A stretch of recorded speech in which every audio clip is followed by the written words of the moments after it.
प्रभाष्यकृतौ वन्दे भगवन्तौ पुनः पुनः सद्गुरुं सच्चिदानन्दं साधुवर्यं सनातनं सद्वेदान्तप्रवक्तारं सदा स्वान्ते स्मराम्यहम्।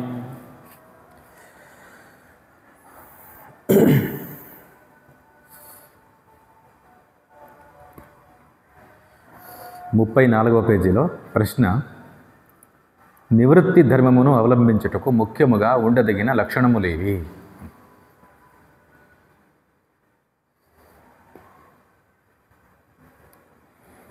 నిత్యానిత్య వివేకము, ఇహ అముత్ర అర్థభోగ విరాగము, క్షమాది సాధన సంపద, మోక్షత్వము అను 4 సాధనములు ఉండిన వ్యక్తికి నివృత్తి ధర్మమున ప్రవృత్తి కలుగును. మానవుడు ఏ కులమందు ఏ జాతి ఎందు జన్మించి ఉన్నను, ఏ ఆశ్రమమునందు ఉన్నను ఈ సాధన చతుష్టయము కలిగినట్లయితే అతడు ఆత్మవిచారమునకు అర్హుడు. ఇంతవరకు ఈ పుస్తకంలో ధర్మాన్ని గురించి వివరించారు.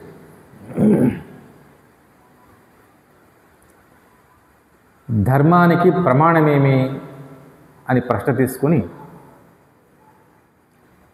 మొత్తం వేదము,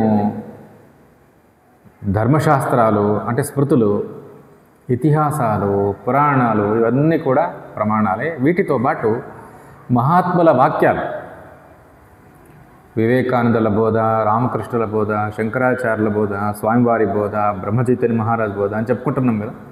ఇట్లా మహాత్ముల బోధలన్నీ కూడా ధర్మానికి ప్రమాణం. అయితే ఇంత విస్తారమైనటువంటి ప్రమాణాన్ని ఆశ్రయించుకొని మనం అర్థం చేసుకొని దాన్ని ఆచరించేది ఇంకెప్పుడు? శాస్త్రం ఎక్కువ అయినట్లెల్లా దాన్ని అర్థం చేసుకోవడానికి ఎక్కువ టైం కేటాయించాల్సి వస్తుంది. వాటిని చెప్పగలిగినటువంటి మహాత్ములు, యథాతథంగా చెప్పగలిగే మహాత్ములు అరుదు. వాళ్ళను గుర్తుపట్టాలా, వీడు అక్కడికి వెళ్ళాలా, వాళ్లను వినయ విధేయతలతో ప్రశ్నించాలి. వాళ్ళు ప్రసన్నలైతే వాటిని చెప్పగలరు. చెప్పిన తర్వాత అర్థం చేసుకొని ఆచరించాలా అంటే ఇంత విస్తారమైనటువంటి ప్రక్రియ మనిషి చేయగలడా అనిపిస్తుంది. అందుకే మహాత్ములు అంటారు, యత్ సారభూతం తదుపాస్తవ్యం. ఏది సారవంతమైనటువంటి శాస్త్ర విచారం ఉందో అంటే ధర్మ విచారము, దాన్ని నీవు మహాత్ముల ద్వారా తెలుసుకొని ఆచరించు. అదే మన ఆచరణయే ముఖ్యం. సత్యాన్ని తెలుసుకోవాలా, దాన్ని ఆచరించాలి జీవితంలో. ఇంతే. సమాజంలో ఏదేదో సత్యమని ప్రచారం అయిపోయి ఉంటుంది. చిన్నప్పటి నుంచి దేనిదేనో అర్థం చేసుకున్నాడు అదే ధర్మం అని. వీటన్నిటిలోనూ ఏది సారవంతమైందో అది మహాత్ముల ద్వారా వీడు గ్రహించాలి. హంస నీళ్లను వదిలేసి పాలను మాత్రమే స్వీకరించినట్లు తనకు ఏదేదో తెలుసు అదే ధర్మం అనుకున్నాడు. అదే పరమార్థాన్ని, పరమపురుషార్థాన్ని చేరుస్తుంది అని తప్పుగా భావించినాడు. వీటిల్లో మహాత్ముల ద్వారా సత్యాన్ని గుర్తించి దాన్ని మాత్రమే తీసుకొని ఆచరించగలగాల. ఇదే ప్రధానమైనటువంటి ఘట్టం. అందుకే ప్రమాణ విచారంలో భగవద్గీతయే పరమ ప్రమాణము ఈ రోజుల్లో మనిషి. భగవద్గీత వేదాలు బోధించినట్లే ఉభయ ధర్మాలను కూడా బోధిస్తూ ఉంది. అంటే ప్రవృత్తి ధర్మము, నివృత్తి ధర్మము రెండింటినీ బోధిస్తూ ఉంది. శంకరాచార్యులు గీతా భాష్య ఉపోద్ఘాతములోనే చెప్తారు. ద్వావిమావత పంథానౌ యత్ర వేదా ప్రతిష్ఠితా ప్రవృత్తి లక్షణో ధర్మ నివృత్తిశ్చ విభాషితః. ప్రవృత్తి ధర్మ, నివృత్తి ధర్మ, ఈ 2 ధర్మాలు. మనిషి సహజంగా ఏం కోరుతున్నాడు అంటే మనం ఇంతవరకు తెలుసుకున్నట్లు వాడికి కావాల్సింది సుఖం. దుఃఖము ఎప్పుడూ వద్దు. ఏ జీవరాశి నాకు దుఃఖం కావాలని కోరుకోదు. ప్రతి జీవరాశి 84 లక్షల రకాల జీవరాశులు అని చెప్తాం కదా, దేవతలు సహితంగా అందరూ కూడా కోరుకునేది ఏది అంటే సుఖం. అంటే అన్ని జీవరాశులు సాధించాల్సింది ఏది అంటే సుఖాన్ని సాధించాలా, అంతే. దుఃఖము ఎవరికి వద్దు, దుఃఖం ఎవరికి వద్దు అని మనం ప్రార్థన చేస్తున్నాం. మా కశ్చిత్ దుఃఖభాగ్ భవేత్ అన్నాడు. ఎవరికి దుఃఖం? అందరికీ సుఖమే కావాలా అంటే, అయితే దుఃఖం వద్దు అంటే దాన్ని మనం తీసేసుకునే సాధ్యమా? అంత సులభంగా దుఃఖం వద్దు నిజమే, కానీ సుఖాన్ని సాధించుకోవటము ఇది మనిషి ప్రయత్నం. జీవితం అంతా మనిషి ఏం చేస్తాడు అంటే సుఖాన్ని సాధించుకోనికే ప్రయత్నం చేస్తాడు. సకల జీవరాశిలో ప్రయత్నం చేస్తూ ఉన్న మనిషి చేస్తున్నటువంటి ప్రయత్నము విశేషం. ఎందుకంటే వీడికి బుద్ధి ఉంది, బుద్ధిజీవి వీడు. జంతువులు పక్షులు ఇవి కూడా సుఖాన్ని కోరే ఇంత కష్టపడతాయి, కానీ మనిషి కష్టపడేదానికి ఈ జంతువులు పక్షులు క్రిమికీటకాలు కష్టపడేదానికి చాలా తేడా ఉంది కదా. సుఖమే కావాలంటున్నాడు కదా, ఎప్పుడు కావాలని అడగండి. ప్రతి జీవికి ఇప్పుడు కావాలా, ఎప్పుడు కావాలి. ఎంత కావాలని అడిగితే ఎంతైనా కావాలి. దుఃఖం కావాలని అడిగేవాళ్ళు ఎవరూ లేరు. పురాణాల్లో ఒక చోట కుంతీదేవి నాకు దుఃఖాలేవో అని భగవంతుని అడుగుతుంది అంటారు. విపదస్సంతు నశ్శాశ్వత ఎత్ర ఎత్ర జగద్గురో భవతాం దర్శనం ఎత్ర అపునర్భవ దర్శనం అని అడుగుతుంది. కృష్ణుడు అంటే జగద్గురువు, ఆ భగవంతుడిని అడుగుతుంది కుంతీదేవి, నాకు విపత్తులే రాని, దుఃఖాలే రాని నాకు. ఎందుకు అంటే మాకు దుఃఖాలు వచ్చినప్పుడల్లా నీవు నాకు దర్శనం ఇస్తున్నావు కదా, అది ముఖ్యం నాకు. ఎందుకంటే దుఃఖాలు కలిగినప్పుడు భగవద్ దర్శనం అయింది అంటే ఆ భగవద్ దర్శనం అంటే ఏమర్థం? ముక్తి ప్రసాదమే, ముక్తిని అనుగ్రహించటమే.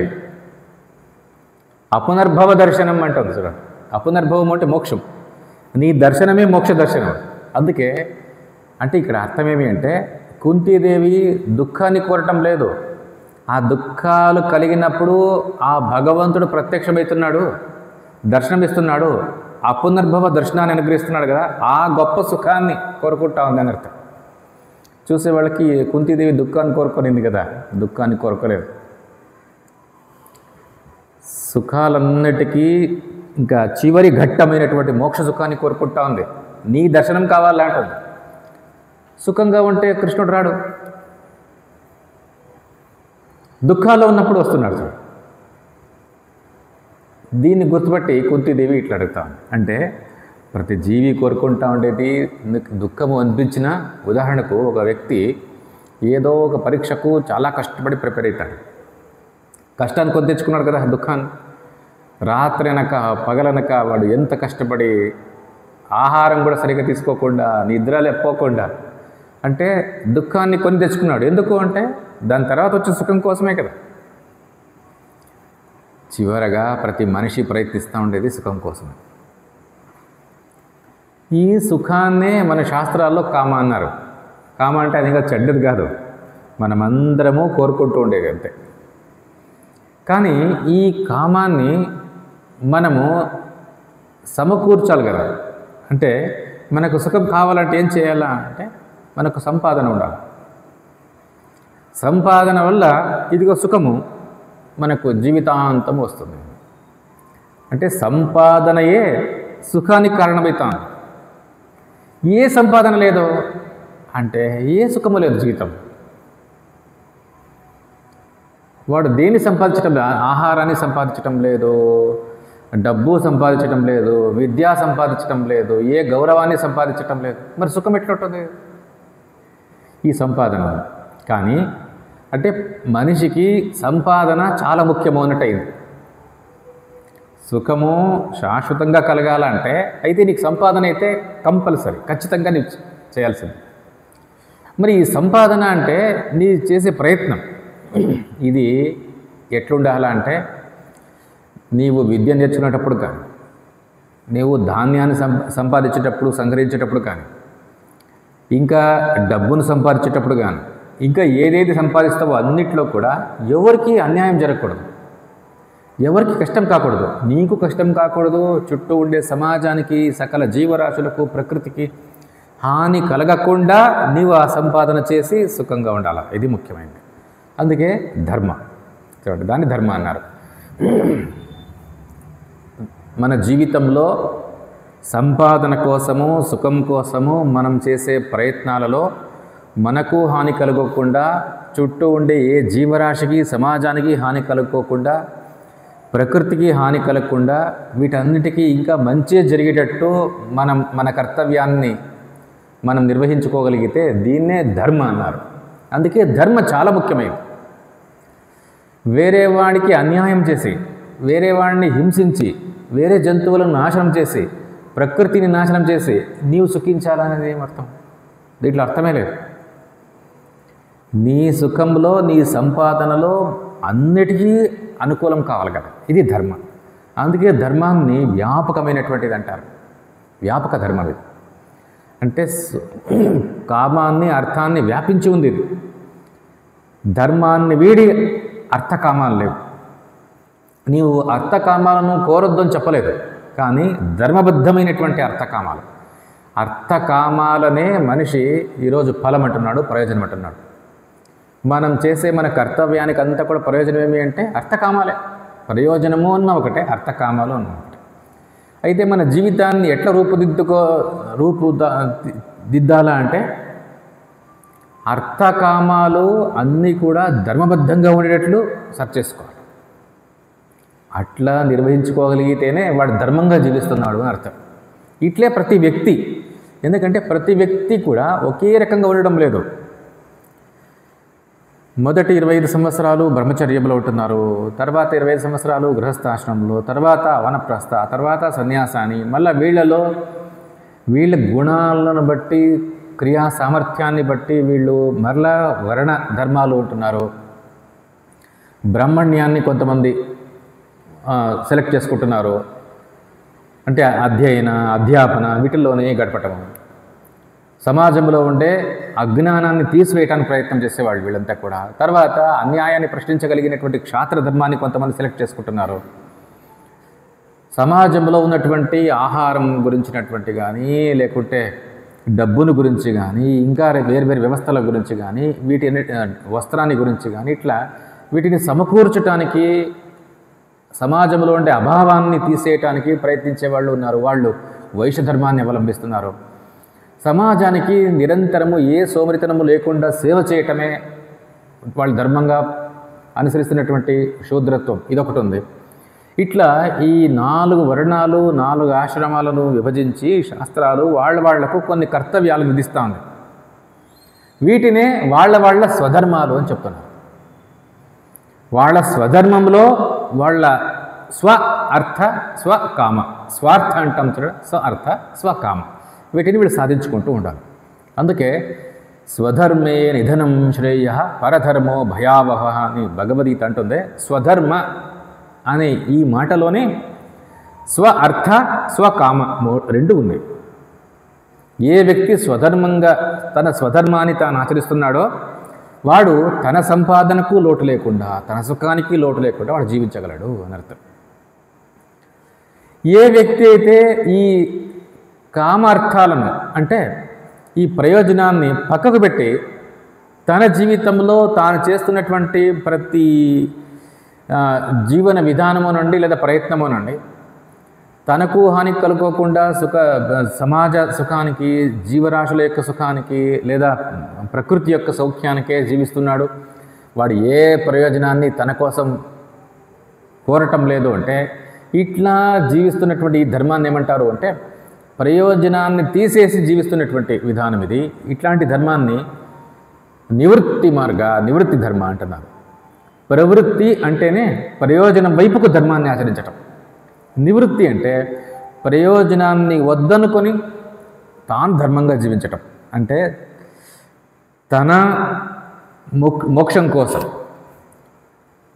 జీవరాశుల యొక్క సుఖం కోసం, సకల జీవరాశులు లేదా మానవుల యొక్క సమాజం యొక్క సౌఖ్యం కోసము, ప్రకృతి యొక్క సౌఖ్యం కోసము నిరంతరం పోరాడుతున్నటువంటి మహాత్ములు ఉన్నారే, వీళ్ళనే నివృత్తి ధర్మాన్ని అనుసరిస్తున్నటువంటి వాళ్ళు అని చెప్తారు. అంటే 2 మార్గాలు ఉన్నాయి, ప్రవృత్తి ధర్మ, నివృత్తి ధర్మ అని. ఈ 2 మొత్తం శాస్త్రాల్లో ఉన్నటువంటి ఉపదేశాలు అని చెప్తున్నారు. అయితే ఏ వ్యక్తి నివృత్తి ధర్మాన్ని అనుసరిస్తున్నాడో అట్లాంటి వ్యక్తిని కర్మయోగి అని భగవంతుడు చెప్తున్నాడు.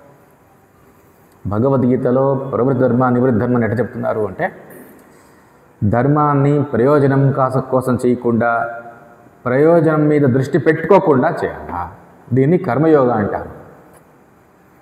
అట్లా చేయాలంటే కొన్ని సూత్రాలను పాటించాలా. అది ఏ సూత్రము అంటే, నేను చేస్తున్నాను అని అహంకార త్యాగము, నేను ఫలానా ప్రయోజనం కోసము ఫలానా అర్థకామాల కోసం చేస్తున్నాను అనే మమకారము. చూడు, అహంకార త్యాగము, మమకార త్యాగం. మమకార త్యాగం ఉన్న ఒకటే, ఫల త్యాగం ఉన్న ఒకటే. నేను చేస్తున్నాను అనే త్యాగం ఉండాలి, దాన్ని త్యాగం చేయాలా. నేను ఫలానా ప్రయోజనం కోసం చేస్తున్నాను అని ఆ ఫల త్యాగాన్ని చేయాలా. అయితే చేస్తున్నాడు కదా, అంటే సమాజ హితం కోసమో, ప్రకృతి హితం కోసమో, తన హితం కోసమో ఏ జీవితాన్ని గడుపుతున్నాడో ఆ జీవితంలో వాడికి ఎన్నో రకాల హెచ్చుతగ్గులు కావచ్చు. సుఖము, దుఃఖము, లాభము, నష్టము, జయము, అపజయము, నింద, స్తుతి, మానము, అవమానము, శీతము, ఉష్ణము, ఇవి వీడి జీవితంలో కలగవా అంటే కలుగుతూనే ఉంటాయి. వీటి మధ్య సమస్థితిని, బ్యాలెన్స్ను వీడు పాటించాలి. బ్యాలెన్స్డ్గా ఉండాలి. తన సమస్థితిని కాపాడుకోగలిగితే నిజమైనటువంటి యోగి. సమత్వం యోగ ఉచ్యతే, భగవద్గీత అంటుంది. ఈ సమత్వం ఇదే. అయితే వీడు చేసినటువంటి ఇంత ధర్మ జీవితానికి ప్రయోజనం ఎవరికి ఇది అంటే ఈశ్వరార్పణం, జగదీశ్వరుడికి. ఎందుకంటే వైశ్వానర స్వరూపంగా మనం ఏం చూస్తున్నామో ఆ భగవంతుడే కర్త, ఆ ప్రయోజనం కూడా ఆ భగవంతునికే, వైశ్వానుడికే చెందాల. అంటే దీన్ని వైశ్వానరార్పణ లేదా ఈశ్వరార్పణ బుద్ధి అంటారు. అహంకార త్యాగ, ఫలత్యాగ, సమత్వ బుద్ధి, ఈశ్వరార్పణ బుద్ధి, ఈ 4 జరగాల్సింది. ఇవే కర్మయోగ సూత్రాలు, నివృత్తి ధర్మ సూత్రాలు. ఫలాన్ని కోరద్దు అంటాడు పరమాత్మ. ఫలాన్ని అనుభవించవద్దు అని చెప్పలేదు. నీవు జీవిస్తున్నటువంటి నీ ప్రయత్నాల్లో ఫలం లభిస్తుంది, కానీ ఏ ఫలం లభించినా ఆ ఫలాన్ని సమంగా స్వీకరించడానికి ప్రయత్నం చేయాలి. పొంగిపోకూడదు, కృంగిపోకూడదు. ఇది చాలా ముఖ్యమైనది. ఎప్పుడు ఇది సాధ్యమవుతుంది అంటే, నేను చేస్తున్నాను అనే ఈ పరిచ్ఛిన్న బుద్ధిని త్యాగం చేసినప్పుడు. నేను కాదు చేస్తూ ఉండేది, వైశ్వానరుడే సమస్తానికి కర్త. తన కర్తృత్వాన్ని, కర్తస్థానంలో వైశ్వానరుని కూర్చోబెట్టుకొని చేయదు. నీవు కూర్చోబెట్టాల్సిన అవసరం లేదు. నీ కర్తృత్వాన్ని తీసేస్తే చాలు. వైశ్వానరుడు ఇప్పటికే చేస్తుండేదే వైశ్వానరుడు. నీకు తెలిసినా తెలియకున్నా నీ ప్రతిక్రియ కూడా, లేదా సమస్త జీవరాశుల యొక్క అన్ని క్రియలు కూడా వాటి కర్త వైశ్వానరుడే. అందుకే మనం తెలుసుకున్నట్లు శంకరాచార్యులు చెప్పినట్టు, విశ్వేషాం నరాణం అనేకధా నయనాత్. ఎంత మంచి మాట చూడండి. విశ్వములో ఉన్నటువంటి సకల జీవరాశులను కూడా నడిపిస్తున్నటువంటి చైతన్యం అదే వైశ్వానర తత్వం. ఆ కర్తస్థానంలో వైశ్వానరుడు ఉన్నాడు అని నీవు తెలుసుకోవాలా, అంతే. ఇది తెలుసుకోవటమే కానీ నీవు ఆయన తీసుకొచ్చి కూర్చోబెట్టడానికి అవసరం లేదు. బయట జరుగుతున్నటువంటి సమస్త క్రియలు, నీ శరీరంలో జరుగుతున్నటువంటి సమస్త క్రియలు, నీకు వచ్చే ఆలోచన, నీకు మరుపు ఏదన్నా, ఎందుకంటే అన్ని కూడా మత్త స్మృతిర్జ్ఞానం అపోహనంచ అంటాడు పరమాత్మ. నీకు ఏ ఆలోచన వస్తూ ఉంది, ఎక్కడి నుంచి వస్తుంది అనుకున్నావు, నా నుంచే రావాలి. అదే అంటే సమస్త ఈ భూతజాలమంతా కూడా అక్కడి నుంచే బయటకు వచ్చిండేది. వైశ్వానర తత్వం నుంచి ఇంత బయటకు వచ్చింది. వైశ్వానర తత్వంలోని ఇవన్నీ ఉన్నాయి. అసలు మనమంతా కూడా వైశ్వానర స్వరూపంలో ఒక కణాలు. మరి ఇన్ని కణాలు ఎవరివి, వీటి పనులన్నీ ఎవరివి అంటే వైశ్వానరుడివి. మన శరీరంలో ఒక వేలు చేస్తుండే పని, ఒక గోరు చేస్తూ ఉండే పని, ఒక వెంట్రుక చేస్తూ ఉండే పని ఎవరిది అంటే, దీనంతా కూడా ఈ శరీరాన్ని నాది నేను అనుకున్నాడు కదా, ఆ జీవునిది అంటామే. అట్లే మనమందరం కూడా వైశ్వానరు యొక్క శరీరంలో ఒక కణం.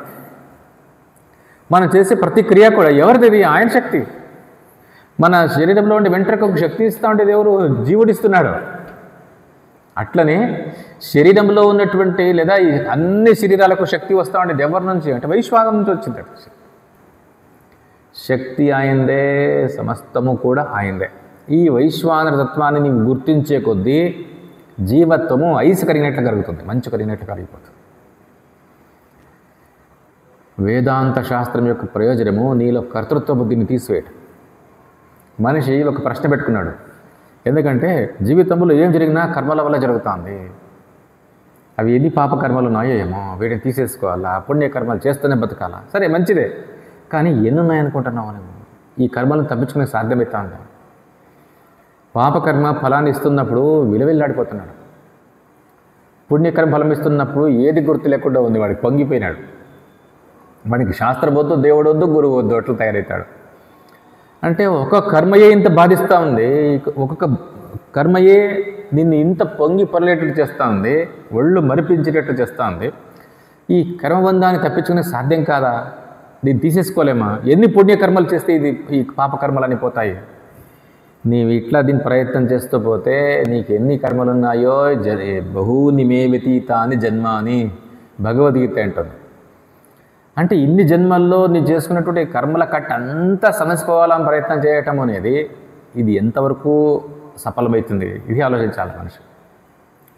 వేదాంత శాస్త్రము దీనికి పరిష్కారం లేదు అని చెప్పటం లేదు.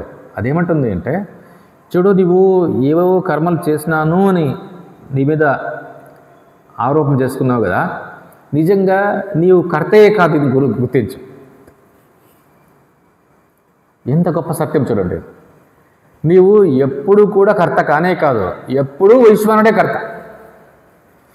సకల జీవరాశుల్లో అన్ని కాలాల్లోనూ జరుగుతున్నటువంటి అన్ని క్రియలకు కర్త వైశ్వానుడే. కళ అప్పటికి జరుగుతూ ఉండేది, అది మెలకువగానే జరిగింది. మెలకువగానే అనుభవానికి వస్తుంది, కానీ ఎవరికి కళగా అనుభవానికి రాదు. మెలకువ, ఆ మెలకువలో సకల జీవరాశులు కూడా అన్ని పనులు చేస్తున్నాయి, వాటికి ఆలోచన వస్తున్నాయి. ఇవన్నీ కూడా ఎవరిచ్చిండే దానికంతా కూడా ఆ వైశ్వానరుడే. తానే తన నిజస్వరూపాన్ని వైశ్వానరుడు చెప్తున్నారు కదా. అంటే అన్ని జీవరాశులకు ఎవరైతే అక్కడ శక్తిని, యుక్తిని అన్నిటినీ కూడా సమకూర్చున్నారో, ఇప్పటికి కూడా ఈ మెలకువలో కూడా సకల జీవరాశులకు శక్తినిస్తుండేది అక్కడి నుంచి పుట్టి అక్కడ దాని అందే ఉంటూ దాని అందే లయమైపోతున్నారు అన్నప్పుడు అన్ని జీవరాశుల యొక్క క్రియలకు కర్త వైశ్వానర. దీన్ని గుర్తించేది ఎట్లా అంటే, వీడే ప్రయత్నం చేసి శాస్త్రాచార్యోపదేశాన్ని అనుసరించి ప్రతి శరీరంలోనూ గుర్తించవచ్చు. స్థావర జంగమాత్మకమైన ప్రతి శరీరంలోనూ నీకు తెలిసిపోతుంది. స్థావర జంగమాత్మక అంటే ఒక ఉండే చోటే ఉండిపోయి ఉండే జీవరాశులు, తిరుగుతూ ఉండే జీవరాశులు, చెట్లు, జంతువులు అని చెప్పుకోవచ్చు. దేన్ని నీవు చూసినా అక్కడే నీకు అర్థమవుతుంది, అక్కడక్కడే దాని కర్తృత్వము ఏది కూడా నీది కాదు, ఎవరిది కాదు. ఒక విత్తనాన్ని నీవు మట్టిలో పారేస్తే అది పెరిగి పెద్దది వందల విత్తనాలు ఇస్తూ ఉంది అంటే దీనికి కర్త ఎవరు? నీవే చూడు ఒకసారి. ఒక రైతు కర్త అవుతాడా? వాడు ఏం చేయగలడు? ఒక విత్తనాన్ని పాతగలడు అట్లా మట్టిలోకి, అంతే. దాని తర్వాత ఆ మట్టిలో నుంచి ఏ సారం దాన్ని చేరుకోవాలో, అది ఎట్లా ఎన్ని రోజుల్లో మొలకెత్తాలో, ఎన్ని రోజుల్లో అది నీకు ఫలానివ్వాలో, ఎన్ని రోజుల్లో అది వెళ్ళిపోవాలో, ఇదంతా కూడా ఎవరు నిర్ణయించేది? ఎవరు అధీనంలో ఉందనుకున్నాం. ప్రతి వస్తువులో గమనించవచ్చు. భూతేషు భూతేషు విచిత్య ధీరా ప్రేత్యాస్మాల్లోకాద్ అమృతా భవంతి. అస్మాల్లోకాత్ ప్రేత్య అంటే ఇదిగో ఈ జీవత్వాన్ని వీడి అమృతా భవంతి అంటే వైశ్వానరత్వాన్ని పొందుతాడు అంతే అర్థం. అక్కడ వీడు అస్మాల్లోకాత్ ప్రేత్య అంటే ఈ లోకాన్ని వీడు ఇంకో ఏదో లోకాన్ని పొందుతాడు. ఉపనిషత్తుకు అర్థం చేయకూడదు. అస్మాల్లోకాత్ ప్రేత్య అంటే ఈ నేను కర్త అని ఈ లోకం ఉంది కదా, ఈ లోకాన్ని వీడి వైశ్వాన కర్తృత్వంలో ఉండిపోతాడు. తాను వైశ్వానుడిగానే ఉంటాడు. వైశ్వానుడికి మరణం లేదు. అందుకే అస్మాల్లోకాత్ ప్రేత్య అమృతా భవంతి, అమృత స్వరూపుడు అవుతాడు. ఈ శరీరాలకు మృత్యు ఉందే కానీ వైశ్వానుడికి మృత్యు అంటే అర్థమే లేదు. ఎందుకంటే విశ్వమే తానైనాడు. ఆయనకి మరణం అంటే ఏం జరగాల? ఇదంతా ఆయన శరీరమే. ఏదో కణం పుట్టింది. ఉదాహరణకు శరీరంలో ఎన్నో కణాలు రోజు చనిపోతుంటాయి, పుడుతుంటాయి. విజ్ఞాన శాస్త్రవేత్తలే చెప్తున్నారు, మన శరీరంలో ఎన్నో కణాలు చనిపోతూనే ఉంటాయి, ఎన్నో కణాలు కొత్త పుడుతుంటాయి. అట్లే వైశ్వానర తత్వంలో కూడా ఎన్నెన్నో శరీరాలు పడిపోతుంటాయి, ఎన్నెన్నో శరీరాలు కొత్త మలుస్తున్నాయి. అంతే వైశ్వానుడు అట్లే ఉన్నాడు. వైశ్వానర స్వరూపంగా ఉండేవాడికి ఏ మరణము లేదు.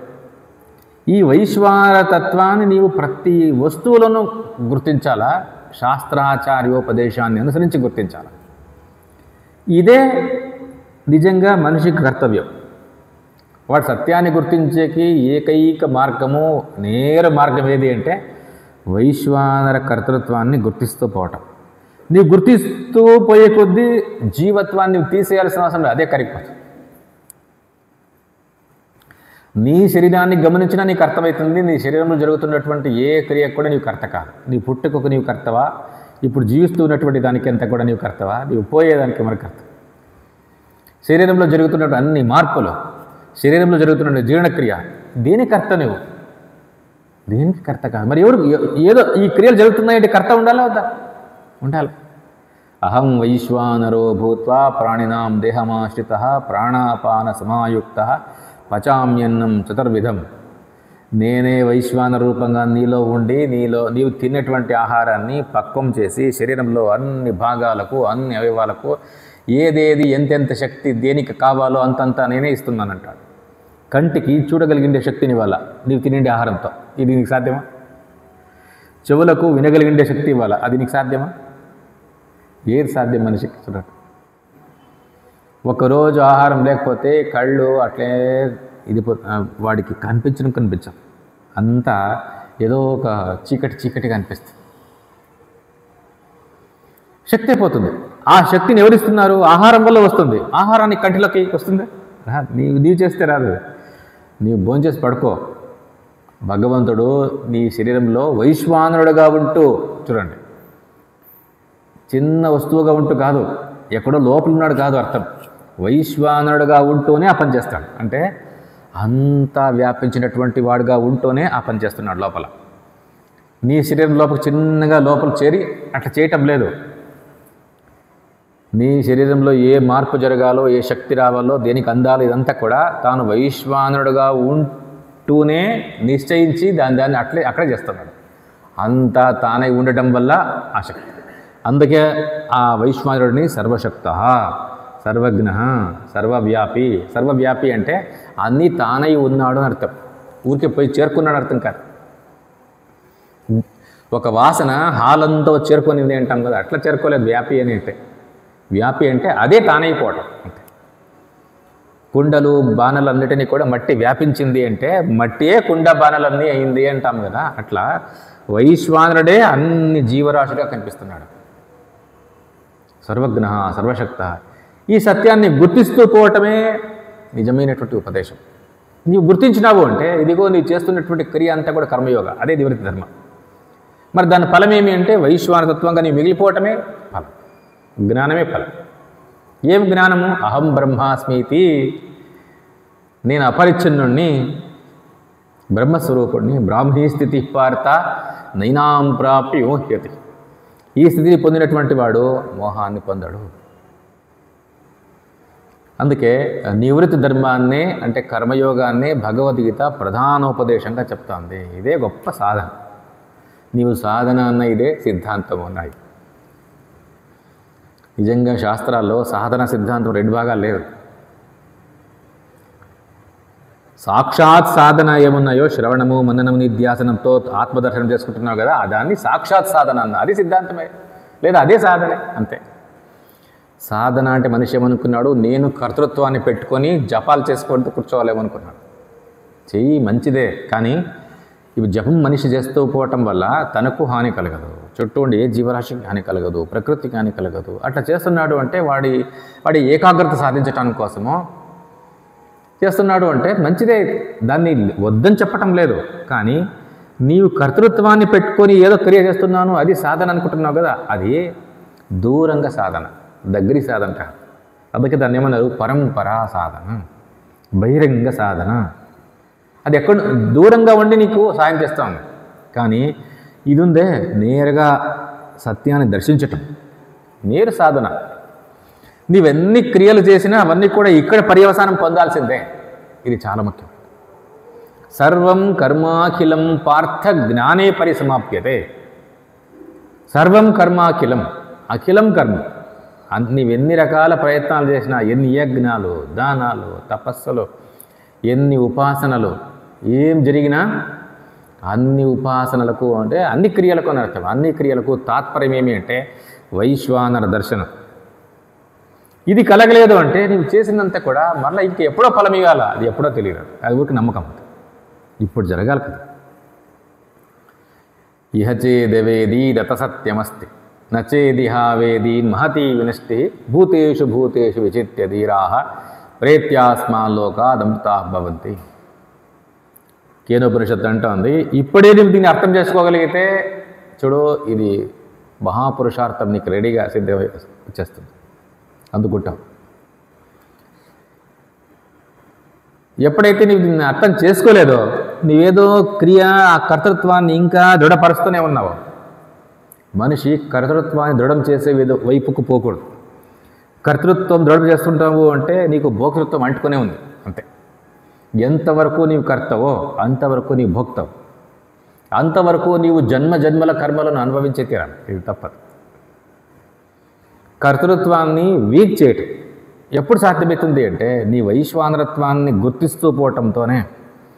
వైశ్వానరత్వాన్ని నీవు గుర్తించాలంటే విచారణతో గుర్తించాలి తప్ప ఇంకే మార్గం దీనికి లేదు. నీ ఊరికి ఉపాసన చేస్తూ కూర్చుంటాను అంటే అక్కడ కర్తృత్వం అట్లే ఉంది. అందుకే నీవు మరణించే వరకు మరణ సమయంలో కూడా ఆ భావనే పెట్టుకొని ఆ లోకాలకు వెళ్ళి అక్కడ కూడా ఇదే మరలా తెలుసుకోవాల్సిందే. అక్కడ భూతేషు భూతేషు విచిత్య ధీరాః. అక్కడ నీ కర్తృత్వాన్ని తీసేసుకుంటేనే నీకు మోక్షం తప్ప, లేకుంటే సాధ్యం కాదు. ఏ రకంగానూ వీడు సాధించలేడు.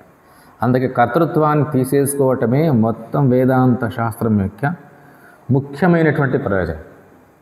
కర్తృత్వాన్ని తీసేసుకుని ఏం చేసేది అంటే అది వైశ్వానరుడుగా మిగిలిపోవటం. వైశ్వానరుడుగా మిగిలిపోతే అంతా తానై ఉన్నటువంటి స్థితి ఇది. దీన్నే అపరిచ్ఛిన్నమైనటువంటి అంటే ఏ దేశ పరిచ్ఛేద, కాల పరిచ్ఛేద, వస్తు పరిచ్ఛేద, అవస్థా పరిచ్ఛేద అంటాం కదా, ఏ పరిచ్ఛేదాలు లేకుండా ఉన్నటువంటి బ్రాహ్మీ స్థితే వైశ్వానర స్థితి. ఈ వైశ్వానర స్థితినే పరమాత్మ భగవద్గీతలో విశ్వరూప దర్శనం అని చెప్తున్నాడు. చూడండి, ఈ విశ్వరూప దర్శనం జరగాల. తాను విశ్వరూపుణ్ణి, జీవరూపుణ్ణి కాదు, ఇది నిశ్చయం. నీవెంతవరకు శరీరంలో ఉన్నటువంటి జీవుణ్ణి, నేను శరీరమే నేను నాది అనుకుంటా ఉండే జీవుణ్ణి అని నీవు ఇట్లా తప్పుగా తలచి జీవిస్తున్నావో, ఇది ఎన్నో జన్మలు ఇట్లే జరిగింది, ఇది ఇట్లే జరుగుతుంది అంతే. వీటి అన్నిటిలో కూడా నీకు కర్మబంధం అయితే తప్పదు. ఎందుకంటే నీ కర్తృత్వం ఉంది. కర్త నీవే కాబట్టి భోక్త నీవే అంతే. అందుకే ఏ క్రియల వల్ల కూడా ఈ వైశ్వానత్వాన్ని గుర్తించడం సాధ్యం కాదు, కేవలం జ్ఞానకాండతోనే సాధ్యమవుతుంది. అందుకే నహి జ్ఞానేన సదృశం జ్ఞానాత్ దేవతు కైవల్యం అని ఉపనిషత్తులు, భగవద్గీత దీన్ని చెప్తున్నాయి. విచారణ జ్ఞానం అంటే ఇంకేమో కాదు, ఇప్పటికే ఉండే వైశ్వానర తత్వాన్ని నీవు గుర్తించాలి అంతే. దీన్ని తయారు చేసుకునే ఎట్లా సాధ్యం? నీ వైశ్వానుడిగా తయారు కావాల్సిన అవసరం లేదు. ఇది నిత్య సిద్ధ స్వరూపం. నీవు వైశ్వానత్వాన్ని అర్థం చేసుకున్నా చేసుకోకపోయినా ఇప్పుడు జరుగుతూ ఉండే ప్రతి క్రియకు కర్త ఆయనే. నీవు కర్త అయితే నీకు ఎన్నో రకాల కారక సామగ్రింత కావాలా. ఒక వ్యక్తి ఏదైనా ఒక క్రియ చేయాలంటే కారకాలు ఉండాలా. కర్త, కారకాలు ఇవన్నీ కూడా ఉండాలి.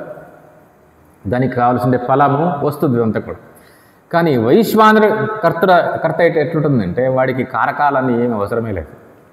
ఎందుకంటే వైశ్వానరుడే కర్త, కారకాలు ఆయనే, ఫలము ఆయన. దీన్నే భగవద్గీత అంటుంది, బ్రహ్మార్పణం బ్రహ్మహవిః బ్రహ్మాగ్నౌ బ్రహ్మణాహుతం బ్రహ్మైవ తేన గంతవ్యం బ్రహ్మకర్మ సమాధినా. సరే, బ్రహ్మకర్మ సమాధి అంటే ఇది అర్థం. అంటే వైశ్వానరుడే కర్త, వైశ్వానరుడే కారకాలు, వైశ్వానరుడే ఫలము. ఫలం ఎవరు చేరుతుంది? తనకే చేరాలి. తాను అంటే ఎవరు? ఇది విశ్వమే కాదు. యజ్ఞంలో కర్త, హవిస్సు, యజ్ఞము, అగ్ని, ఫలము అంటాం కదా, ఇవన్నీ ఎవరు? అంతా ఒక యజ్ఞాన్ని దృష్టాంతంగా తీసుకొని ఈ వివరణ ఇస్తున్నారు భగవద్గీతలో. అర్పణము బ్రహ్మమే, బ్రహ్మార్పణం. హవిస్సు బ్రహ్మమే, బ్రహ్మ హవి. బ్రహ్మాగ్ని, దేంట్లో హవిస్సును ఇస్తున్నావో ఆ అగ్ని కూడా బ్రహ్మమే. బ్రహ్మణాహుతం నీవు ఇచ్చింది అదే బ్రహ్మమున, నువ్వు హవిస్సును కలిసింది బ్రహ్మమునే ఇచ్చి బ్రహ్మములోకే ఇచ్చినావు. ఎవరికి ఇచ్చిన? బ్రహ్మముకే ఇచ్చి. ఎక్కడ చేరుతుంది? బ్రహ్మముని చేరుతుంది. బ్రహ్మైవతేన గంతవ్యం. చూడండి, ఇది బ్రహ్మకర్మ సమానం. ఈ సత్యాన్ని నీవు విచారణతో గుర్తించగలిగితే నీవు చేస్తుండే ప్రతి క్రియ కూడా కర్మయోగ. ఇదే నివృత్తి ధర్మ. దీని ఫలమేమి అంటే వైశ్వానుడిగా మిగిలిపోవటమే ఫలం. వైశ్వానుడిగా మిగిలిపోవటంతో నీకు ప్రయోజనం ఏముంది అంటే ఇంతవరకు జీవత్వానికి అంటుకున్నటువంటి ఎన్ని క్రియలు ఉండనో సంచిత, ప్రారబ్ధ, ఆగామి పెద్ద కట్ట నీవెంత విచారించింటో అంత క్షీయంతే చాస్య కర్మాణి. అంతేకాకుండా నీవు కర్త అన్నప్పుడు నీకు బుద్ధి కావాలా, నీ అంతఃకరణం ఇదంతా కూడా దీంట్లో ఉన్నటువంటి ఎన్ని సంశయాలు ఛిద్యంతే సర్వ సంశయ. నీకు ఎన్ని బంధాలు ఉన్నాయో అన్ని పైన భిద్యతే హృదయ గ్రంథి ఛిద్యంతే సర్వ సంశయా క్షీయంతే చాస్య కర్మాణి తస్మిన్ దృష్టే పరావరే. పరావరమైనటువంటి ఆ వైశ్వానత్వాన్ని నీవు గుర్తిస్తూ ఉండే సమకాలంలోనే అన్ని నీకు ఇంతవరకు ఏవే బంధాలు ఉన్నాయి హృదయ గ్రంథులుగా అనుకుంటున్నావో, ఎన్ని రకాల కర్మలు నిన్ను కట్టిపడేసినాయి అంటున్నావో, సంచిత, ప్రారబ్ధ, ఆగామి అని ఇంత త్రివిధమైనటువంటి కట్ట ఏదుందో, ఎన్ని సంశయాలు ఉన్నాయి అనిపిస్తూ ఉందో, ఈ దేవుడు ఎక్కడున్నాడో ఏమో, ఎవరు ఆడిస్తున్నారో ఇదంతా ఈ జగన్నాటకాన్ని, పురాణాలన్నీ కూడా ఏ దేవతని గురించి చెప్తున్నాయో, మహాత్ములంతా కూడా ఎవరి కోసము వేచి ఉన్నారో, తపస్సు చేస్తున్నారో అని ఇన్ని సంశయాలు పెట్టుకున్నావు కదా, ఎవరో కాదు నా స్వరూపమేది అని నేను నిశ్చయించుకోగలుగుతాను. ఇది విచారణతో సాధ్యమవుతుంది. విచారేణ వినశ్యతి దాన్ని చెప్తున్నారు. అందుకే భగవద్గీత యొక్క ప్రధాన ఉపదేశము కర్మయోగ, నివృత్తి ధర్మం. అయితే ప్రవృత్తి ధర్మాన్ని ఆచరించకూడదా సుఖభోగాల కోసమని మనిషి అంటే నీవు ఆచరిస్తూనే ఉన్నావు కదా, దాన్ని వద్దు. భగవంతుడు ఏమంటున్నాడు, నీవు అనుభవించవద్దు చెప్పటం లేదు, దానివైపు దృష్టి పెట్టుకోవద్దు అంటున్నాడు. ఇది చాలా ముఖ్యమైనది. దానికి దీనికి తేడా ఉంది. ప్రయోజనము అంటే అర్థకామాలు. నీవు ధర్మ జీవితాన్ని గడుపుతున్నప్పుడు అర్థకామాల వైపు దృష్టి పెట్టుకోవద్దు. ధర్మాన్ని ధర్మం కోసమే చెయ్యి, అంతే. నీవు చేస్తూ ఉండే ఏ క్రియ కానీ ఇదంతా కూడా భగవదర్పణంగా చేయి. నీవు చేస్తున్నాను అని చేయదు.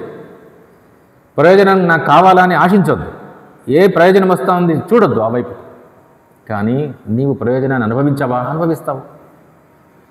ఎంతోమంది మహాత్ములు వాళ్ళు ప్రయోజనాన్ని అనుభవించలేదా అంటే హరిశ్చంద్రుడు చక్రవర్తి అయినాడు, రాముడు చక్రవర్తి అయినాడు, ధర్మరాజు చక్రవర్తి అయినాడు, కృష్ణుడు ఒక గొప్ప రాజు.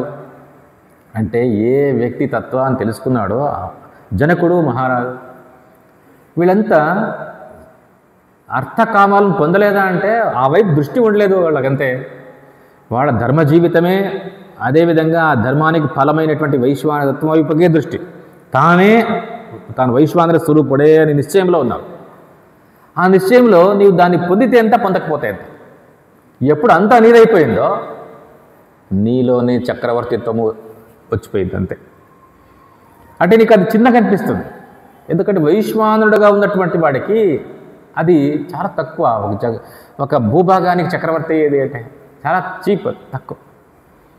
అంటే నీవు విశ్వానికే నరుడవు, కేవలం దేహానికి కాదు. ఈ సత్యాన్ని గుర్తించటం ఇదే భగవద్గీత యొక్క నివృత్తి ధర్మ ఉపదేశం, కర్మయోగ ఉపదేశం. భగవంతుడు అర్జునుడిని ఇట్లే ఆశీర్వదిస్తాడు, తస్మాత్ యోగి భవ అర్జున. ఈ కర్మయోగి కావాల పని అంతే, ఇదే కావాల్సింది నీవంతే. యుద్ధం చెయ్యి. ఇదిగో నీవు క్షత్రియుడు, గృహస్థుడు, నీలో వర్ణ ఆశ్రమ ధర్మాలు, ఇది నీ స్వధర్మం. ఈ స్వధర్మాన్ని నీవు ఏ ఫలాపేక్ష లేకుండా చెయ్యి. నీవు గెలుస్తావో ఓడిపోతావో, హతో వా ప్రాప్సిసే స్వర్గం జిత్వా వా భోక్షసే మహిం తస్మాత్ ఉత్తిష్ట కౌంతేయ యుద్ధాయ కృత నిశ్చయ.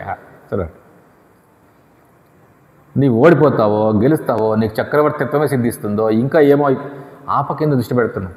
నీకు సామర్థ్యం ఉంది. అధర్మం మీద నీ పోరాటమే ఇదిగో నీ క్షాత్రగుణం. పాశుపతాది అస్త్రాలు పొందినటువంటి మహాత్ముడు, ఇంత గొప్పవాడు నీవే ఏడుస్తూ కూర్చుంటే నీ స్వధర్మాన్ని నీవు చేసే తీరాలి. ఆ స్వధర్మమే నిన్ను ఇదిగో మోక్షాన్ని తీసుకొని పోతుంది, వైశ్వానత్వాన్ని అనుగ్రహించినాడు పరమాత్మ. చూడు వైశ్వానర స్వరూపాన్ని చూడండి, చూడండి. అంటే కర్మయోగాన్ని ఎప్పుడు సాధించవచ్చు అంటే నీవు తెలుసుకుంటూ ఉండగానే సాధించవచ్చు. కర్మయోగాన్ని సుదీర్ఘకాలం చేయాల్సిన అవసరం లేదు. అర్జునుడికి బోధిస్తూ ఉండే సమకాలంలోనే వాడికి విశ్వరూప దర్శనం అయిపోయింది, వైశ్వానర దర్శనం అయిపోయింది. సరే, ఇక్కడికి కూడా అంతే. నీవు తత్వాన్ని విచారిస్తూ ఉండే సందర్భంలోనే నీలో కర్తృత్వం జారిపోయింది అంతే. అర్జునుడు వైశ్వానర స్వరూపాన్ని చూడగలిగినాడు అంటే కర్తృత్వము పడిపోయిందని అర్థం. అంటే ఇప్పుడు నీవు ఎన్ని ఏళ్ళు కర్మయోగాన్ని చేస్తే నీ వైశ్వానరత్వాన్ని సాధిస్తావు? అట్లా కాదు, అది తెలుసుకుంటూ ఉండగానే అయిపోయింది అంతే. శ్రవణ సమకాలయేవతు పర్యవసితో భవతి శంకరాచార్యులు అంటారు. శ్రవణ సమకాలంలోనే కర్తృత్వం పోయింది, కరిగిపోయింది అర్జునుడికి. వైశ్వానర తత్వము గోచరమైంది అంటే ఇక అక్కడ కర్తృత్వం ఎక్కడ లేనే లేదు. భగవంతుడు తానే వైశ్వానర స్వరూపంగా నిలబడి చూపిస్తున్నాడు. ఎంత గొప్పది అంటే ద్రోణంచ భీష్మంచ జయద్రథంచ కర్ణం దతాన్యానపి యోధవీరాన్ మయా హతాన్ జహి మా వేదిష్ట యుద్ధస్య జేతాసి రణే సపత్నాన్ చెప్తున్నాడు. చూడు అర్జున, ఇదిగో ఈ స్వరూపంలో చూడు, ద్రోణ భీష్మ జయద్రథ కర్ణ అంతా నా చేత చనిపోయి వెళ్ళిపోతున్నారు చూడు. అంటే విశ్వమంతా కూడా భూతకాల, వర్తమాన కాల, భవిష్యత్ కాల అంతా కూడా తనలో. ఇంత గొప్ప స్థితి ఇది. దీన్ని దర్శనం చేసుకున్నాడు అంటే కర్మయోగ ఫలంగానే దర్శనం కలగాల. కర్మయోగం ఎప్పుడు చేసినాడు అంటే తెలుసుకుంటూ ఉన్నాడు, అదే కర్మయోగం అయిపోయింది. తెలుసుకుంటూ ఉండే సమకాలంలోనే నీ వైశ్వానుడిగా మిగిలిపోతావు. నీవు మరలా ఈ కర్మయోగాన్ని జీవితాంతమని సాధన చేస్తూనే ఉండాలా, అప్పుడేదో వైశ్వానత్వం నాకు తెలుస్తుంది అట్లా అనుకోకూడదు. అర్జునుడికి ఎప్పుడు అర్థమైంది? అప్పుడే అర్థమైంది, అప్పుడే విశ్వరూప సందర్శనం అయిపోయింది. అంటే కర్మయోగాన్ని సాధించటంలో కర్మయోగ సాధనలోనే ఆ ఫలం అంతర్గతమైపోతుంది అంతే. నీవు కర్మయోగ సాధన చేయాలా, అదేదో ఫలం పొందాలా, విశ్వాన ఇట్లా లేదు. అది ఎప్పుడైతే నీవు నీ కర్తృత్వాన్ని తీసేసుకోవటానికి వైశ్వాన కర్తృత్వం వైపుకు ధ్యాస పెట్టినావు చూడ, ఆ కర్తృత్వం అదే పడిపోయింది అంతే. వైశ్వానుగా మిగిలిపోయినా నీవు చేసే ఇప్పుడు ప్రతి క్రియ అంటే నీలో జరిగే ప్రతిక్రియ సమాజానికి నీలో జరుగుతూ ఉంది అనే ప్రతిక్రియ కూడా అంత సమాజానికే మొత్తం ఈ విశ్వానికే అర్పణ, ఈశ్వరార్పణ జరుగుతుంది.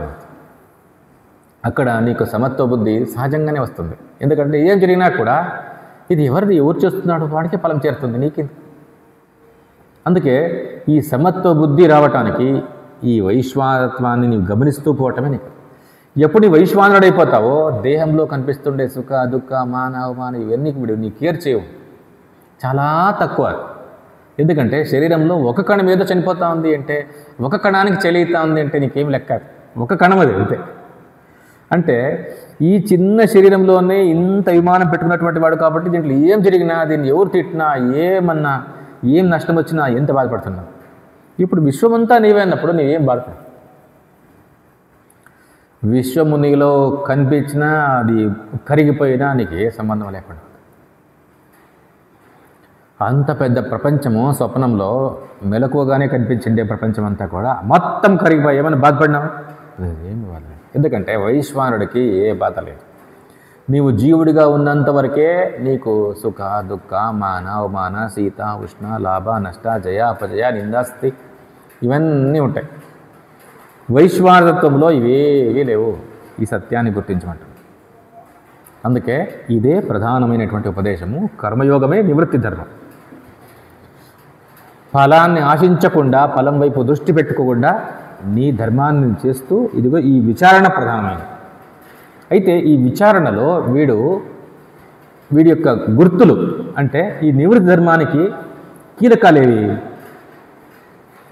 వాడు ఎట్లా దీన్ని అబ్జర్వ్ చేయాలా, పరిశీలన చేయాలా అంటే ఇక్కడ అంటున్నారు నివృత్తి ధర్మాన్ని అవలంబించుటకు ముఖ్యంగా ఉండదగిన లక్షణాలు అంటే నిత్యానిత్య వివేకం, ఇహ అముత్ర భోగ విరాగము, శమ దమాది సాధన సంపద, ముముక్షుత్వం. ఈ సంపత్తు దీన్ని సాధన చతుష్టయ సంపద అంటారు. ఈ సంపద ఉండేవాడు సులభంగా వైశ్వానత్వాన్ని గుర్తిస్తాడు. వైశ్వానత్వాన్ని నీవు గుర్తించాలంటే ఇది ఉండాలా, ఈ సంపద నీ దగ్గర ఉండాలి. అంటే ఈ లక్షణాలు నీ అంతఃకరణానికి ఉండాలి. ఈ గుణాలు మీ అంతఃకరణలో ఉంటే సులభంగా వైశ్వానత్వాన్ని గుర్తిస్తాం. ఎందుకంటే అంతటా ఇప్పటికే సిద్ధంగా ఉన్నటువంటి వైశ్వానత్వాన్ని గుర్తించాలంటే నీ దృష్టి ఎక్కడికి చిక్కునింది అక్కడి నుంచి విడిపించాలి కదా. నీ దృష్టి అంతా కూడా ఒక కర్తృత్వంలో భోక్తృత్వంలో చిక్కునిపోయింది. అక్కడి నుంచి యువతలకు మరలాలి కదా. దీన్నే అంటారు ఏది అనిత్యము ఏది నిత్యము విచారించోడు ఒకసారి. కణాలన్నీ కూడా అనిత్యాలు, ఇవి ఉంటాయి పోతాయి. కానీ ఆ కణాలన్నీ ఎవరియో ఏ వైశ్వానుడో ఆయన నిత్యస్వరూపం. నిత్యస్వరూపాన్ని గుర్తించాలా, అనిత్యాలు వద్దు అని నీలో నిత్యాన్ని గురించినటువంటి కాంక్ష పెరగాలి. నాకు నిత్యమైందే కావాలి. ఏది ఎప్పటికీ ఉండిపోయిందో, అన్ని కాలాల్లో ఉండిపోయిందో, అన్ని అనుభవాల్లో ఉండిపోయిందో, చూడండి కేవలం అన్ని కాలాల్లో కాదు అన్ని అనుభవాల్లో ఉండిపోయిందో ఆ నిత్య వస్తువు. నిత్య అనే శబ్దానికి 3 కాలాల్లో ఉండే వస్తువు అని అర్థం కాదు. నిత్య అంటే అన్ని అనుభవాల్లోనూ ఏది ఉండిపోయిందో అది నిత్యం. ఈ అనిత్యము అంటే అది వస్తుంది పోతుంది, ఉండేది ఊడేది ఇట్లా ఉంటుంది పరిస్థితి. ఈ అనిత్యాలన్నిటినీ కూడా గమనిస్తూ పోతే ఈ అనిత్యాలన్నీ ఈ జీవుడు సృష్టించుకోండి, కర్త సృష్టించుకోండి, కర్త యొక్క కల్పనలు అన్నీ కూడా. అందుకే ఈ అనిత్యాలన్నీ గమనిస్తూ పోవటం, ఇవన్నీ అనిత్యాలే, నాకు నిత్యమే కావాలని మోక్షత్వం పెరగాలి. మోక్షత్వము అంటే నిత్యమే కావాలని ఇచ్చ, తీవ్ర ఇచ్చ. అనిత్యం వద్దు అంటావు కదా, నీ విచారిస్తూ పోయే కొద్దీ అనిత్యాలు వద్దు అంటున్నాము. ఇదే వైరాగ్యం అంటే ఇంకేమో కాదు. వివేక వైరాగ్య అంటాం. వివేక అంటే నిత్యానిత్య వివేక. ఏది నిత్యమైందో ఏది అనిత్యమైందో గమనిస్తూ పోవటము. ఇది నీవు ఎంత గమనిస్తావో అంతంత అనిత్యాన్ని దూరం చేసుకుంటావు కదా, ఇదే వైరాగ్యం. వివేకంతోనే వైరాగ్యం వస్తుంది. వైరాగ్యం అనేది వివేకం యొక్క ఫలము. నీవు నిత్యమనిత్య విచారణ ఎంతెంత చేస్తావో అంతంత అనిత్యాన్ని దూరం చేసుకుంటావో, నీవు దాన్ని వీడడమే, వాటి మీద ఉండే రాగాన్ని వీడటమే వైరాగ్యం. అంతేకాదు, దాన్ని వీడటమే కాకుండా నీ ఇంద్రియాలు మనస్సు ఆ వైపు పోకూడదు. అవే శమధమాదాలు అంటే ఇంకేమో కాదు. శమ దమ ఉపరతి తితిక్ష శ్రద్ధ సమాధానం అంటాం కదా, ఇవన్నీ కర్మయోగంలో ఉండే సూత్రాలే. నీ కర్మేంద్రియాలు, నీ జ్ఞానేంద్రియాలు, నీ మనస్సు ఆ వైపుకు గమనించకూడదు. ఎందుకంటే అనిత్యాలను ఒకసారి వర్జించినటువంటిది. మరలా నీ ఇంద్రియాలు, నీ మనస్సు ఒక పాత వాసన, పాత సంస్కారాన్ని తీసుకొని ఆ వైపుకు చూస్తుంటాయి. నేను కర్తనే, నాకు ఆ ఫలం కావాలా, ఇదిగో నేను భోగించాలి అని నీలో ఆ కర్తృత్వ బుద్ధిని వాసనారూపంగా పెట్టుకున్నటువంటి కర్మేంద్రియాలు, జ్ఞానేంద్రియాలు, అంతఃకరణం ఇవన్నీ కూడా ఆ వైపుకు చూడకుండా ఏమొచ్చినా కూడా దాన్ని సమత్వంగా, తితిక్ష అంటే అదే. తితిక్షా వర్మయుక్తస్య ప్రతియోగి నవిద్యతే అని శంకరాచార్యులు చోటంటారు. తితిక్ష అనే ఒక కవచాన్ని ధరించాలి. తితిక్ష అంటే ఓర్పు. ఎందుకు ఓర్చాలి మనిషి అంటే జీవితంలో హెచ్చుతగ్గులు జరుగుతాయి కదా. కానీ హెచ్చుతగ్గులు జరుగుతూ ఉండేది జీవబుద్ధికి, కర్తకు. వైశ్వానుడిలో హెచ్చుతక్కువ జరగదు. ఇప్పుడు అంతా ఎవరి శరీరమో దాంట్లో హెచ్చుతక్కువ అంటే అర్థమే. ఉదాహరణకు నీరు, ఈ జీవుడికి అందే నీరు హెచ్చుతక్కువ కావచ్చు. కానీ వైశ్వానుడిలో ఉండే జలం ఉందే, అది తగ్గటం అంటే పెరగటం అంటే ఉండేది అంతే. నీకు అందేది ఉంది కదా, దాంట్లో ఎక్కువ తక్కువ కావచ్చు. భూమి మీద 71% నీరుంది, 29% మట్టి ఉంది అని విజ్ఞాన శాస్త్రవేత్తలు అంచనా. 71% ఎప్పుడూ అంతే ఉంటుంది, ఎక్కడికి పోతుంది అది ఉంటుంది. కానీ నీకు అందేది ఉంది కదా నీరు, అది తక్కువ అవుతుంది, ఎక్కువ అవుతుంది. కొన్ని వర్షాకాలాల్లో విపరీతంగా వర్షాలు వచ్చి నీకు అంతుంది, ఎక్కువ ఉంటుంది. కొన్ని సంవత్సరాలు నీకు క్షామం, నీరే కనపడదు, వర్షమే లేదు. అంత మాత్రాన భూమి మీద నీళ్ళు లేవంటావా? ఎక్కడ పోతాయి? ఇక్కడే ఉన్నాయి. సముద్రంలో ఆవిరైండేవంతా కూడా ఎక్కడున్నాయి అంటే మేఘాలు ఇక్కడే ఉండాలి, ఎక్కడ పోతున్నాయి? సూర్యుడు తీసుకోడు దాన్ని.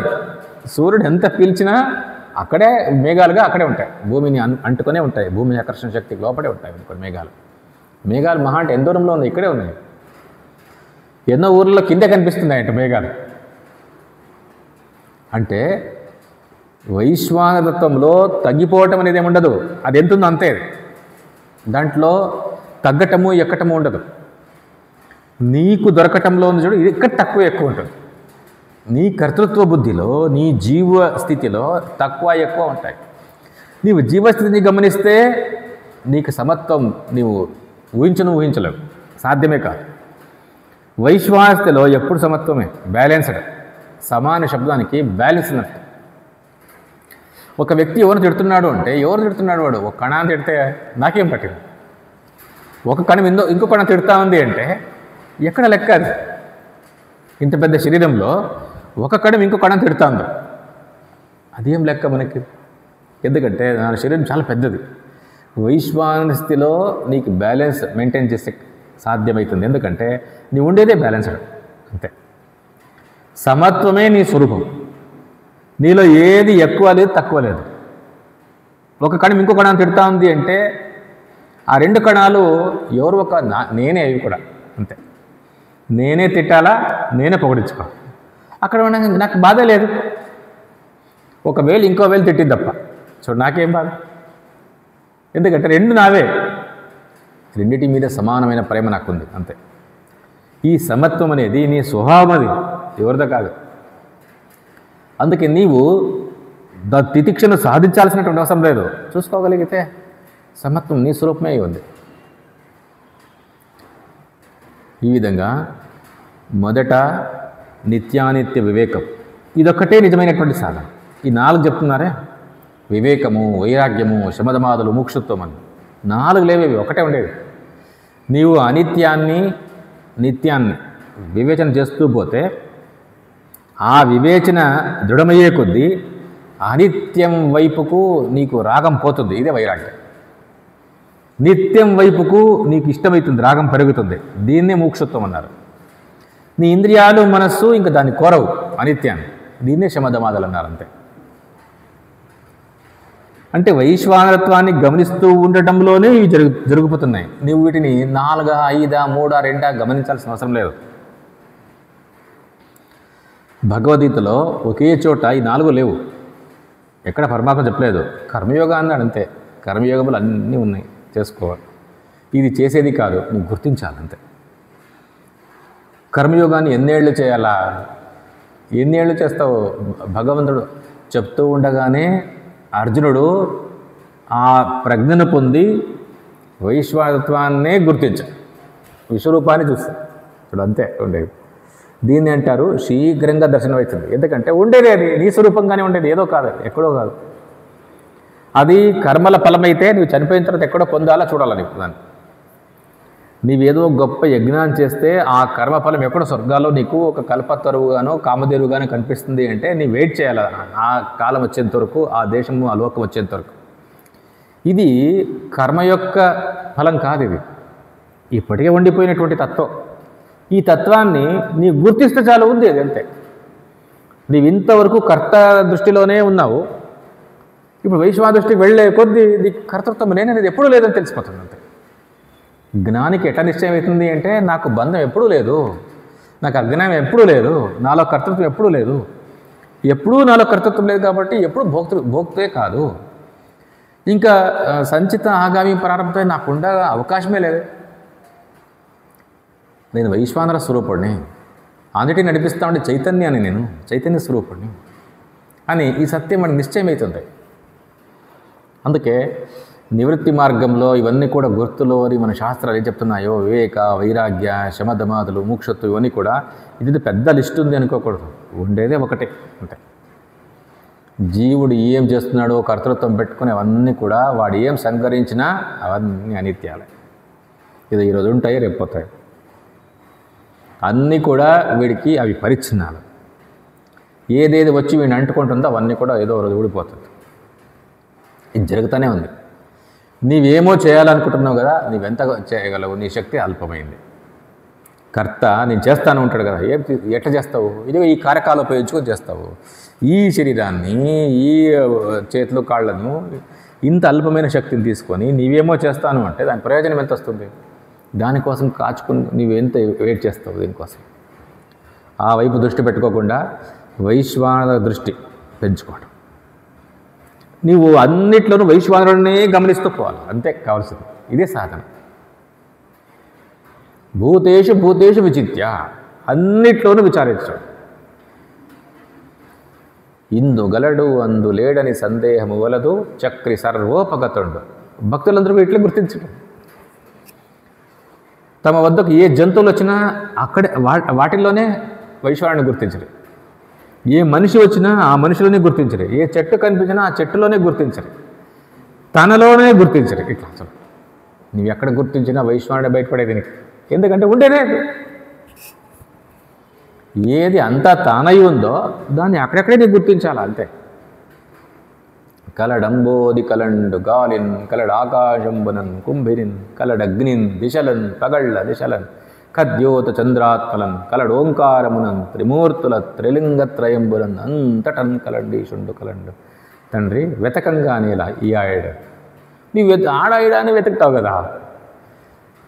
ఈ హిరణ్యకశ్యపుడు ఎక్కడో ఉన్నాడు అని పరిగెత్తాడు ఈ లోకంలో. వైకుంఠానికి పోయి చూసినాడు, అక్కడ లేదు, కనపడలేదు. అయ్యో నాకు భయపడి వీడు ఎక్కడ దాక్కున్నాడు అని మూర్ఖుడు చూడండి, తప్పు అర్థం చేసుకుంటాడు. ఎక్కడున్నాడు అంటే అంతటా తానే ఉన్నాడు. ప్రహ్లాదుడు అంతటా చూస్తున్నాడు, నీళ్లలో చూస్తున్నాడు, మనుషులు చూస్తున్నాడు, తన తండ్రిలోనే చూస్తున్నాడు, ప్రతి వస్తువు చూస్తున్నాడు. ప్రహ్లాదుని దృష్టి వైశ్వానర దృష్టి.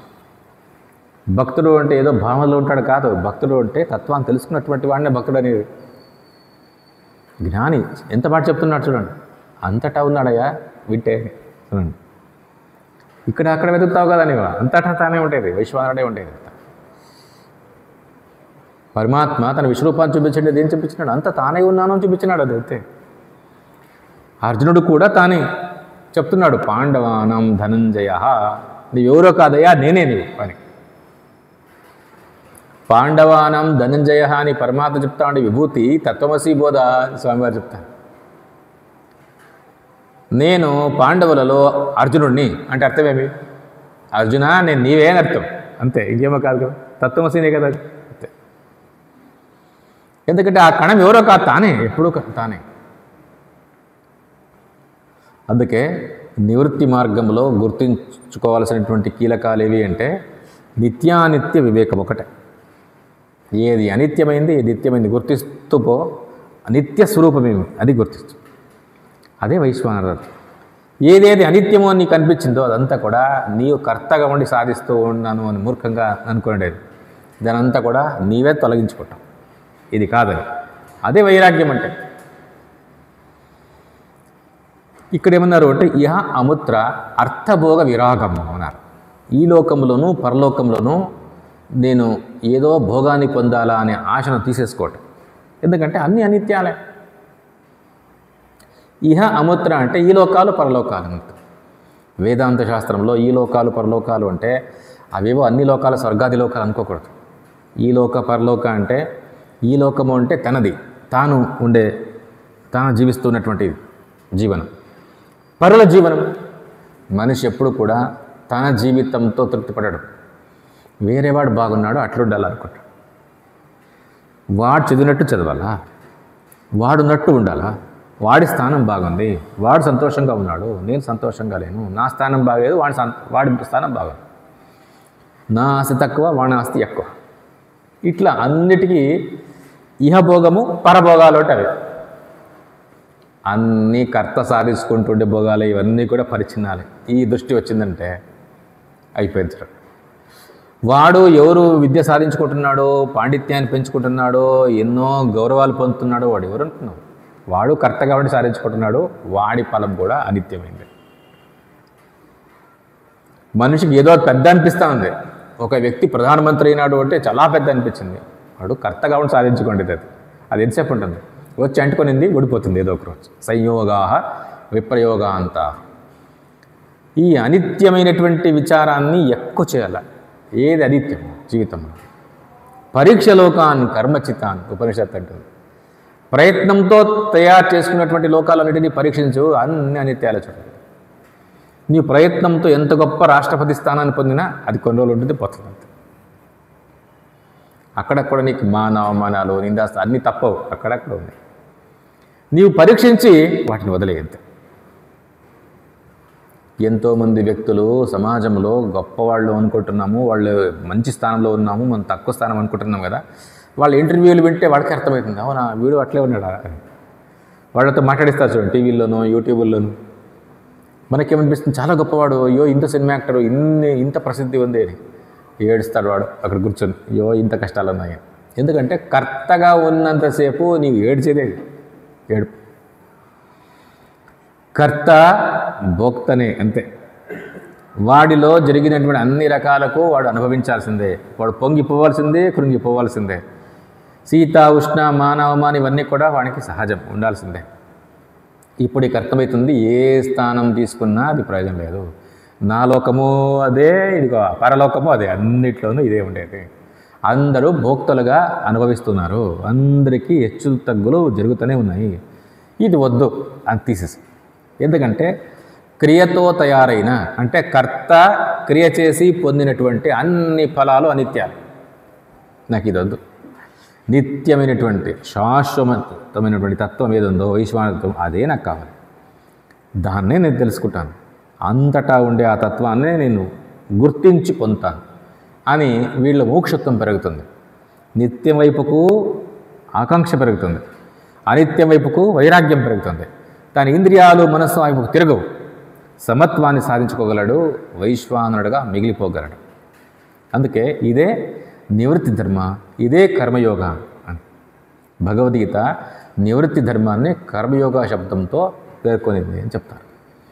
శృతిస్మృతి పురాణానామాలయం కరుణాలయం నమామి భగవత్పాదం శంకరం లోకశంకరం శ్రీశంకర భగవత్పాద చరణారవిందాభ్యాం నమః.